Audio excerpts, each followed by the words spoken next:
Ipa ipu singna thambiramba isagi lamdamda isana refugee oidina phibam chadana leirakpa thani pan henjilakle masida lamdam asigi leiriba MP ahumna wahi amata haidana tumina leire amaromda nongmai kaptharakpa mafamda changduna operation chathaba ngamdrabasu press media gi miyoi singbudi phajinduna thamba ngamba leingak asi tasengna miyam gi oina laibak thibani haina Shiv Sena Manipur Pradesh ki President Dr. M.Tombi na phongdokre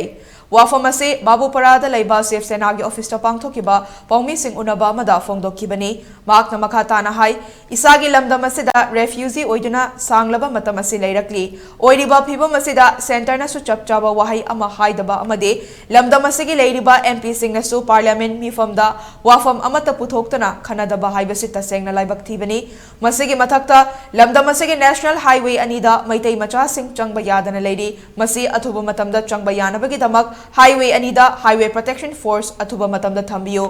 oiriba phibam asida isagi famna lubra leibak na lubra haibigi wahang amasu lakle asigumba kaya asi makhatana thoktanaba Manipur ga mari leinaba political party singna election gi ticket piba matamda masagi fam khaki khandaba mareibak nungsiba miyoi singda ticket pi haningbagi apamba su phongdorakhe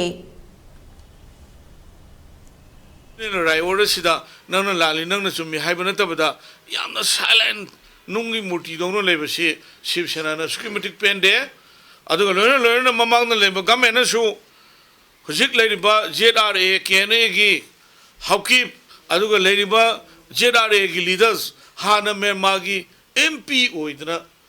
leiriba adugumba MP oiba dona Manipur da laga la lawulin khalaga madu tripart talk tawraga maduda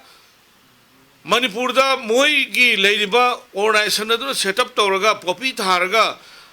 forest ki protected land punamak tumnaba ut olhalaba matungda popi tharaga drugs liolaga khulai lerga tongan ba administration nama Manipur da taliba se masi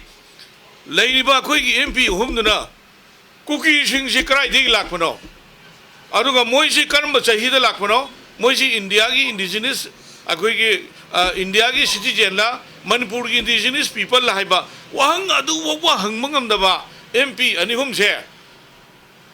masi parjana matung mathangi election da masi moigi leiba khoi sukyamna warba sibongda wahi amata haibangam se praja singna khanbio aruga